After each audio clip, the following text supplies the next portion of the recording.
In the glittering salons of 18th century Europe, where kings held court and philosophers debated the nature of reality, one man stood apart from all others. He spoke a dozen languages fluently, claimed to have witnessed the crucifixion of Christ, and possessed wealth that seemed to materialize from thin air. Yet nobody knew his real name, his true origins, or how he had acquired his vast knowledge of history, science, and the occult arts. This was the Count of Saint-Germain, and his story remains one of history's most perplexing mysteries. What makes the Count's case truly extraordinary is not just the legends that surround him, but the documented historical evidence that something genuinely unexplainable was happening. Unlike many historical mysteries that rely on folklore and speculation, the Count of Saint-Germain left behind a trail of official court records, diplomatic correspondence, and first-hand testimonies from some of Europe's most powerful figures. Yet rather than solving the mystery, these documents only deepen it. The Count first materialized in London around 1743, appearing as if from nowhere with the refinement of European nobility and a fortune of unknown origin. British authorities, suspicious during the ongoing Jacobite uprising, arrested him as a potential spy. Horace Walpole, the famous writer and politician, recorded his impressions of this strange prisoner. He has been here these 2 years and will not tell who he is or whence, but professes that he does not go by his right name. He sings, plays on the violin wonderfully, composes, is mad, and not very sensible. He is called an Italian, a Spaniard, a Pole, a somebody that married a great fortune in Mexico and ran away with her jewels to Constantinople, a priest, a fiddler, a vast nobleman.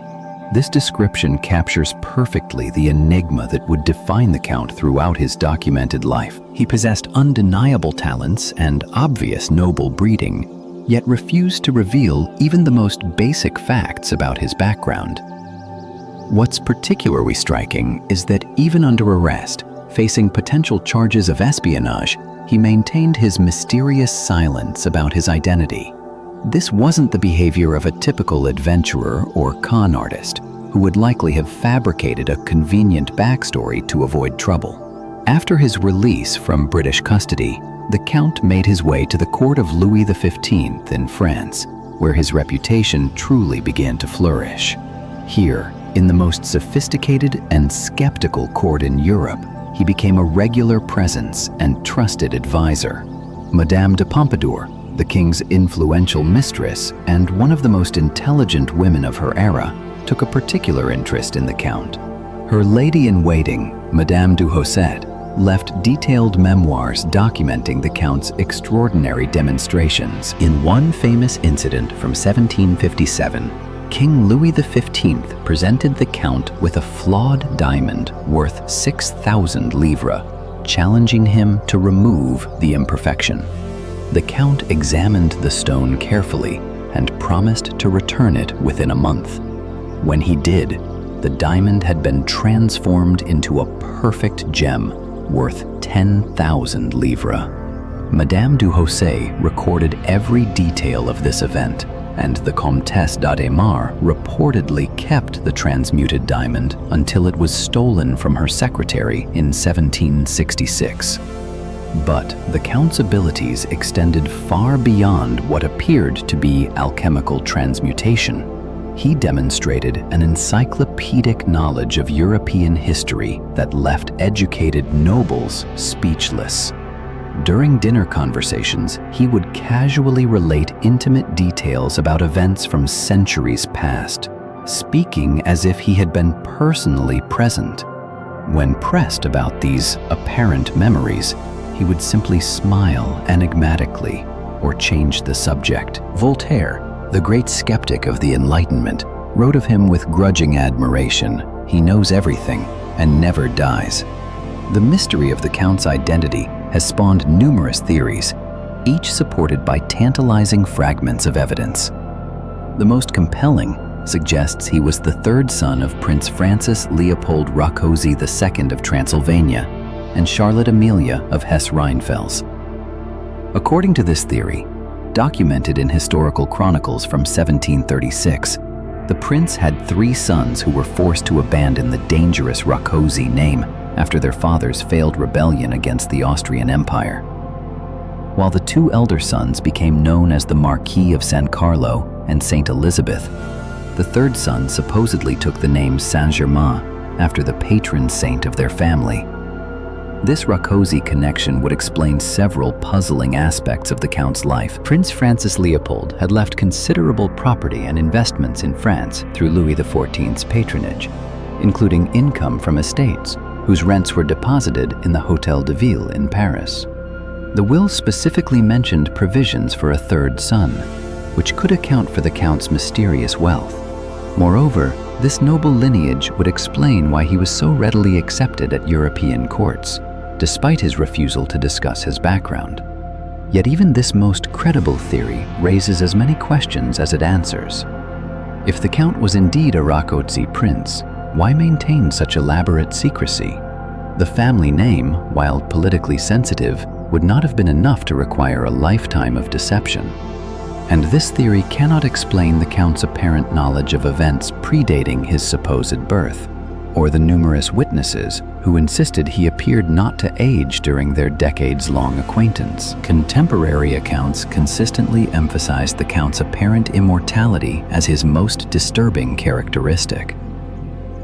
The Countess von Georgi famously confronted him in Paris, claiming to have met a Count of Saint-Germain 50 years earlier in Venice, who looked exactly like him. When she asked if it had been his father, the Count replied with a smile that it had been he himself. Such encounters became increasingly common as the decades passed, with numerous witnesses swearing they had known the Count for far longer than any normal human lifespan would allow. The Count's death in 1784 at the castle of Prince Charles of Hesse-Kassel should have ended these speculations, but instead, it deepened the mystery further. The official account states that he died of rheumatism, despite having access to his own elaborate collection of medicines and remedies. However, the circumstances surrounding his death are remarkably suspicious. No tombstone was erected, no will was found, and the only witness to his final moments was Dr. Lassow, a fellow Rosicrucian adept who may have had his own reasons for maintaining the secret. Even more intriguingly, reports of the Count's continued existence began circulating almost immediately after his supposed death. Credible witnesses claim to have seen him in various European cities throughout the 1790s and beyond. These weren't vague resemblances or wishful thinking, but detailed encounters with someone who possessed the Count's distinctive appearance, mannerisms, and knowledge. A German Masonic yearbook from the period even hinted at the possibility of his resurrection, treating his death as a temporary setback rather than a final conclusion. Modern historians generally approach the Count of Saint-Germain with healthy skepticism, viewing him as a particularly sophisticated confidence man who exploited the credulity of 18th century nobility. This rational explanation suggests he was simply an intelligent adventurer who had studied history extensively, practiced stage magic to simulate alchemical transmutation, and used psychological manipulation to create an aura of mystery around himself. Yet this skeptical interpretation struggles to account for several troubling facts.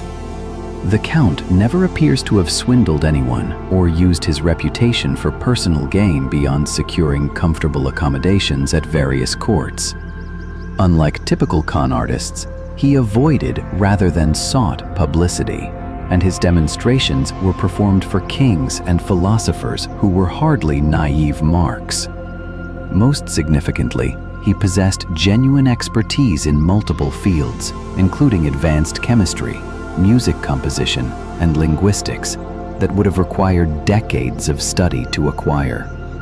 The documentary evidence surrounding the Count is both frustratingly incomplete and remarkably consistent. Court records from across Europe confirm his presence and activities, but reveal nothing about his origins.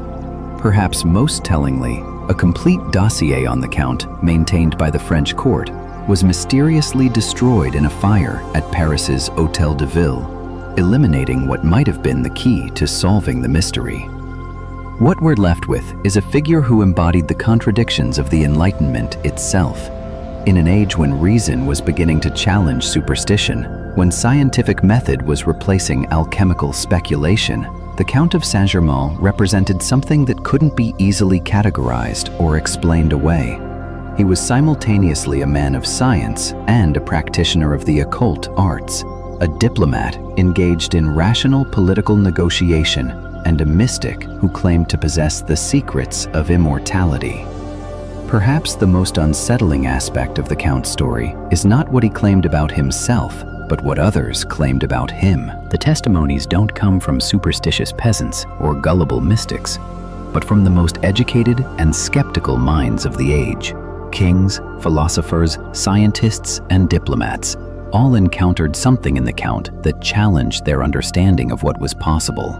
Their accounts, preserved in letters, memoirs, and official documents, describe phenomena that remain as inexplicable today as they were 3 centuries ago. The Count of Saint-Germain vanished from history as mysteriously as he had appeared, leaving behind only questions and contradictions. Was he an immortal being walking among mortals, as his admirers believed? A brilliant charlatan who perfected the art of deception, as skeptics maintain? Or perhaps something else entirely, a figure who existed in the space between legend and reality, challenging our assumptions about what history can definitively prove or disprove. In our modern world, where genetic testing and digital records make anonymity nearly impossible, the Count's absolute mystery seems almost fantastical. Yet, the evidence of his existence remains, preserved in the archives of Europe's greatest libraries and museums, a testament to the possibility that some secrets may be deeper than our ability to uncover them. Whether the Count of Saint-Germain was man or myth, charlatan or immortal, his story continues to haunt the borderland between the known and unknowable, reminding us that history still holds mysteries that defy our best attempts at rational explanation.